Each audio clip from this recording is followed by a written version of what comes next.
Private Bradley Manning, closely guarded, showing little emotion, walks out of a military courtroom after being found guilty of espionage, theft, and other charges. On the most serious offense of aiding the enemy, he was found not guilty. But he could still spend the rest of his life in a military prison, in outrage to the small group of supporters who rallied outside the Army base. The polls show the majority of Americans are likely to agree with the verdict.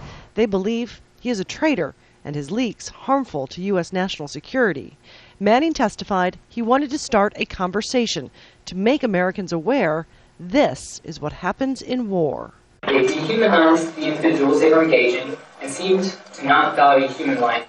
The graphic video shows the U.S. military opening fire and killing a dozen men in Iraq, among them journalists, their camera mistaken for a weapon. A van trying to evacuate the wounded fired on. There were children inside. It's their fault for bringing their kids to a battle. That's right. The release of the video didn't impact the helicopter crew. They were cleared of wrongdoing by the U.S. military. It didn't change Americans' already low opinions of the war.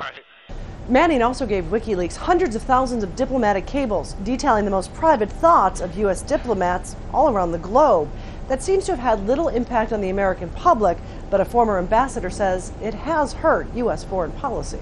You both hindered the individual relationships and you hinder the process of carrying on. Now, in the long run, people will talk to us because you can't not talk to the United States. We're too big. But you add a measure of reserve to that. So, yes, the damage is real. Manning also supplied WikiLeaks with the details of the prisoners held at Guantanamo Bay, Cuba. Defense lawyer David Ream says it's made little difference. This information just wasn't anything new.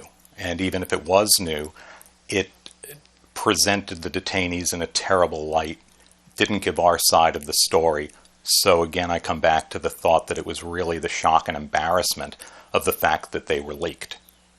It remains the largest leak of classified material in U.S. history. The U.S. government acknowledges it continues to be an embarrassment, and that is something that Manning may pay for with his freedom, possibly for the rest of his life.